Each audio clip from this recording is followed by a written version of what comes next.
Movie की starting में हम बहुत सारे मिलिट्री ट्रक को देखते हैं जो एरिया 51 से गुजर रहा होता है।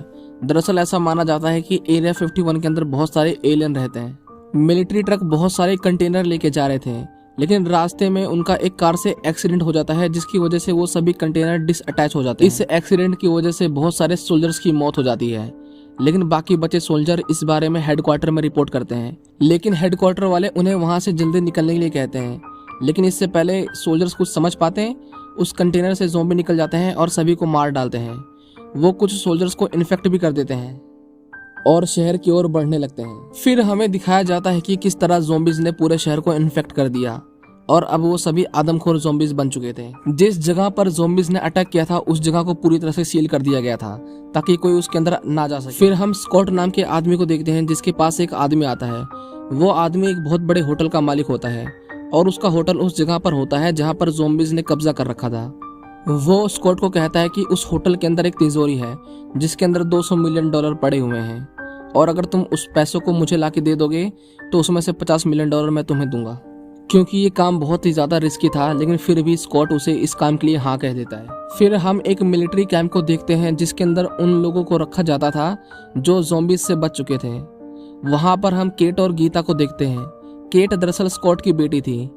गीता केट को कहती है कि इन्फेक्टेड एरिया के अंदर गवर्नमेंट का कोई कंट्रोल नहीं है, और अगर मैं किसी तरह अंदर जाने में कामयाब हो सकी तब मैं वहां से बहुत सारे पैसे ला सकती हूँ, जिससे मेरा और मेरे बच्चों का फ्यूचर सिक्योर हो सकता है।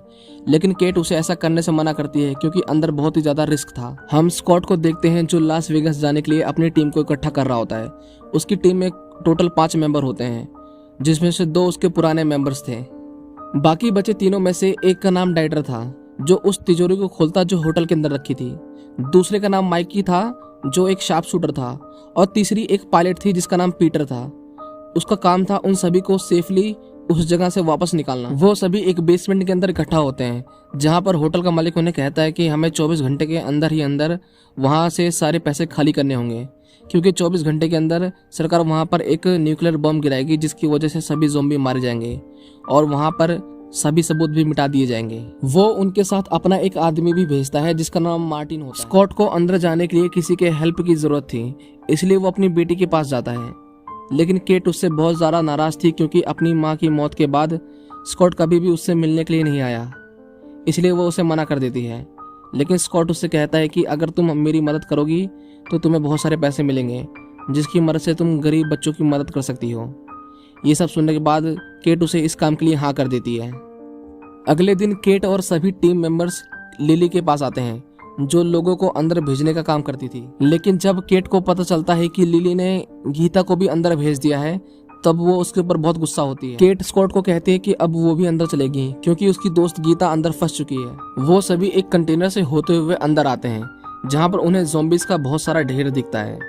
लिली उन्हें कहती है कि ये सभी गर्मी को नहीं झेल पाए, इसलिए सब बेहोश हो गए हैं, लेकिन जैसे ही बारिश आएगी ये सभी दोबारा जिंदा हो जाएंगे। लिली एक गार्ड को शूट कर देती है क्योंकि वो कैंप की सभी लड़कियों के साथ बेकार व्यवहार करता था, इसलिए हम इसे एक बलि की तरह इस्तेमाल करेंगे ताकि अल्फा ज़ॉम्बीज हमें अंदर जाने दें। कुछ ही देर बाद उस गार्ड के स्मेल को सूंघते सूंघते 2 ज़ॉम्बी आ जाते हैं, जिनमें से एक उनकी क्वीन होती है। वो उसे घसीटकर एक बिल्डिंग के अंदर ले आते हैं, जहां पर अल्फा ज़ॉम्बी उसे इन्फेक्ट कर देता है। स्कॉट एक बिल्डिंग के अंदर आता है जहां पर बहुत सारे ज़ॉम्बी होते हैं, पर वो ज़ॉम्बी किसी के ऊपर भी अटैक नहीं करते हैं। स्कॉट और उसकी टीम उनके बीच से होते हुए वहां से निकलने की कोशिश करती है, लेकिन उनमें से एक टीममेट जिसका नाम चेम्बर होता है पीछे रह जाती है और वो एक ज़ॉम्बी को उसकी गहरी नींद से उठा देती है। लेकिन चेम्बर उसे मार डालती है, लेकिन अब उसकी भनक सभी ज़ॉम्बी को लग चुकी थी, इसलिए सभी धीरे धीरे जगना चालू हो जाते हैं। चेम्बर उनसे भागने की कोशिश करती है, लेकिन ज़ॉम्बीज उसे पकड़ लेते हैं और उसे काट कर इन्फेक्ट कर देते हैं। विंद्रोहे के पास और कोई ऑप्शन नहीं था, इसलिए वो चेम्बर के पीछे लगे हुए फ्यूल टैंक पर गोली चला देता है, जिसकी वजह से ब्लास्ट हो जाता है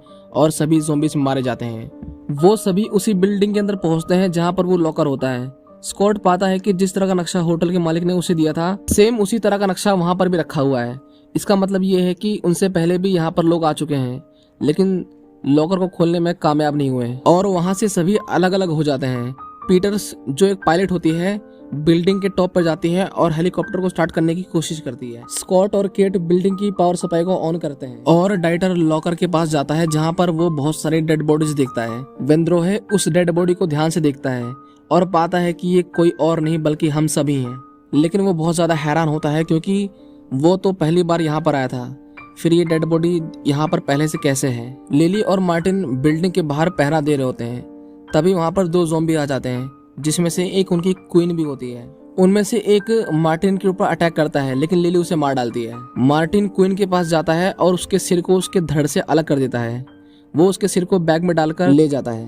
क्योंकि लॉकर के बाहर बहुत सारे ट्रैप बिछे होते हैं, इसलिए वो लोग डिसाइड करते हैं कि वो सबसे पहले ज़ॉम्बीज को भेजेंगे ताकि वो सभी ट्रैप को फेल कर दे। इसलिए वो सभी एक ज़ॉम्बी को आगे भेजते हैं, लेकिन वो ज़ॉम्बी आगे नहीं बढ़ता और उन्हीं के ऊपर अटैक कर देता है। फिर वो लोग एक और ज़ॉम्बी को लाते हैं और उसे इस बार खाने का लालच देकर आगे भेजते हैं। वो ज़ॉम्बी जैसे जैसे आगे बढ़ता है, सभी ट्रैप उसके ऊपर हमला करते हैं और लास्ट में वो ट्रैप को डिफ्यूज कर देता है। दूसरी तरफ स्कॉट को पता चलता है कि गवर्नमेंट ने न्यूक्लियर बम गिराने का समय और भी कम कर दिया है और अब वो जिस जगह पर खड़े हैं वहां पर सिर्फ 90 मिनट्स के अंदर एक न्यूक्लियर बम गिराया जाएगा। क्वीन की चीखें सुनकर अल्फा ज़ॉम्बी वहां पर आता है जहां पर क्वीन की मौत हुई थी। जब वो उसके कटे हुए शरीर को देखता है तब वो बहुत दुखी होता है और जोर से चिल्लाता है। अल्फा ज़ॉम्बी क्वीन की बॉडी को सभी ज़ॉम्बीज के बीच में लेके जाता है। वो उसके पेट से अपने बच्चे को बाहर निकालता है। उसे पता चलता है कि उसके बच्चे की अब मौत हो चुकी है और वो अपनी ज़ॉम्बी की सेना को वहां पर लेके जाता है जहां पर स्कॉट होता है। डाइटर फाइनली उस लॉकर को खोल देता है जिसके अंदर $200 मिलियन होते हैं और सभी उस पैसे को बैग में भरने लगते हैं। लेकिन अल्फा ज़ॉम्बी उस बिल्डिंग के ऊपर अटैक कर देता है जहां पर वो सभी होते हैं। केट किसी तरह उनसे बचते हुए गीता को ढूंढने के लिए निकल जाती है। स्कॉट को जब पता चलता है कि केट वहां पर नहीं है तब वो समझ जाता है कि वो जरूर गीता को ढूंढने गई होगी, इसलिए वो भी उसे ढूंढने के लिए जाता है। स्कॉट और मारिया लिफ्ट की ओर बढ़ ही रहे होते हैं, लेकिन तभी लिफ्ट से बहुत सारे ज़ॉम्बी आ जाते हैं और वो मारिया की गर्दन को मोड़कर उसे मार डालते हैं। लिली और मार्टिन भी वहां से भागने की कोशिश करते हैं, लेकिन मार्टिन सबसे पहले ऊपर जाकर गेट को बंद कर देता है ताकि लिली और बाकी टीममेट्स वहां से निकल नहीं पाए। मार्टिन उन्हें कहता है कि उसे पैसे की जरूरत नहीं है, सबसे ज्यादा कीमती चीज उसके हाथ में है, जो कि रानी का सिर था। अल्फा ज़ॉम्बी लॉकर के पास आता है जहां पर वेंद्रोहे से उसकी फाइट होती है, लेकिन ज़ॉम्बी उसे बड़े आसानी से हरा देता है। वो वेंद्रोहे को मारने ही वाला होता है, लेकिन तभी वहां पर डाइटर आ जाता है जो वेंद्रोहे की जान बचाने के लिए उसे लॉकर के अंदर बंद कर देता है, लेकिन वो खुद को ज़ॉम्बी से नहीं बचा पाता। मार्टिन जो बिल्डिंग के पीछे से भाग रहा होता है, जब वो अपने बैग को खोल के देखता है तब वो पाता है कि उसके अंदर क्वीन का सिर नहीं है बल्कि एक कैश काउंटर मशीन है जिसे लिली ने बहुत ही चालाकी से बदल दिया। लेकिन वो नोटिस करता है कि उसके पीछे एक ज़ॉम्बी टाइगर है। इससे पहले वो उससे बच के भाग पाता, ज़ॉम्बी टाइगर उसे घायल कर देता है और उसके सिर को धड़ से अलग करके खा जाता है। बिल्डिंग के अंदर भी ज़ॉम्बीज अटैक कर देते हैं और मार्की को इन्फेक्ट कर देते हैं। मार्की इससे पहले ज़ॉम्बी में बदल पाता, वो अपने पास पड़े हुए एक ग्रेनेड की पिन को खींच देता है, जिसकी वजह से वो और उसके पास के सभी ज़ॉम्बी मारे जाते हैं। स्काउट और लिली ज़ॉम्बी से बचते हुए सबसे ऊपर वाले फ्लोर पर आते हैं, जहां पर उन्हें पता चलता है कि पीटर्स ने अभी भी हेलीकॉप्टर स्टार्ट नहीं किया। उनका पीछा करते करते अल्फा ज़ॉम्बी भी वहां पर आ जाता है। इससे पहले वो स्काउट को मारता, लिली बैग से क्वीन का हेड निकालती है और उसके ऊपर गन पॉइंट कर देती है, जिसकी वजह से अल्फा ज़ॉम्बी का ध्यान भटक जाता है और इसी बीच हेलीकॉप्टर भी स्टार्ट हो जाता है। स्कॉट तो हेलीकॉप्टर के अंदर चला गया था, लेकिन लिली अभी भी नीचे थी। वो हेलीकॉप्टर की तरफ देख रही होती है। इसी बीच ज़ॉम्बी एक रॉड को उठाकर उसकी तरफ फेंकता है, जो उसकी बॉडी के आर पार चला जाता है। लिली क्वीन के हेड को बिल्डिंग से नीचे गिरा देती है, जिसकी वजह से उसकी भी मौत हो जाती है और स्काउट वहां से निकल जाता है। स्कॉट पीटर को कहता है कि सभी मारे जा चुके हैं, लेकिन अभी भी उसकी बेटी का कुछ पता नहीं चला।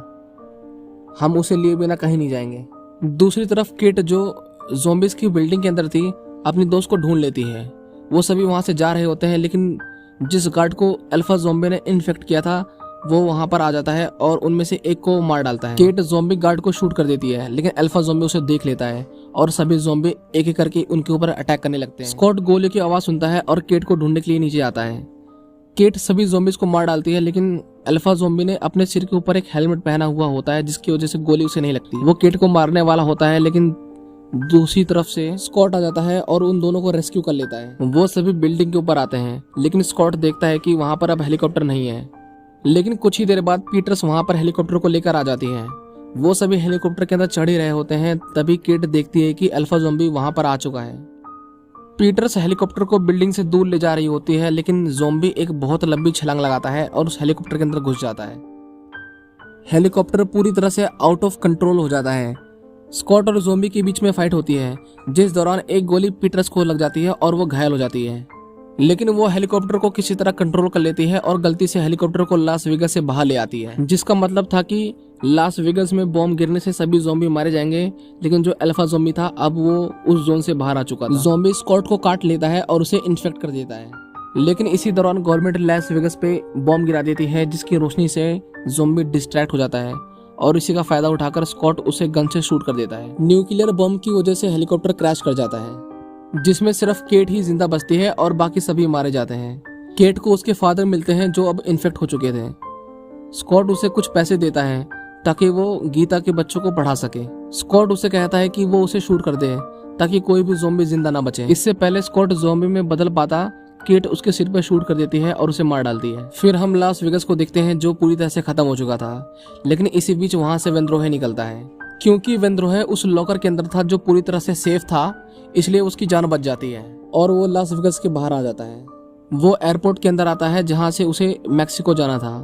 वो एक फ्लाइट की टिकट मांगता है, लेकिन एयर होस्टेस उसे कहती है कि सारी फ्लाइटें बुक हैं। फिर वो लॉकर से लाए हुए पैसे से एक प्राइवेट जेट बुक कर लेता है। जब वो उस जेट के अंदर बैठता है तब वो नोटिस करता है कि उसकी तबीयत कुछ खराब हो रही है। वो बाथरूम के अंदर आता है और अपने हाथ पर देखता है कि ज़ॉम्बी ने उसे काट लिया है और कुछ ही देर बाद वो भी एक ज़ॉम्बी में बदल जाएगा। इसी के साथ ये मूवी यहीं पर खत्म हो जाती है।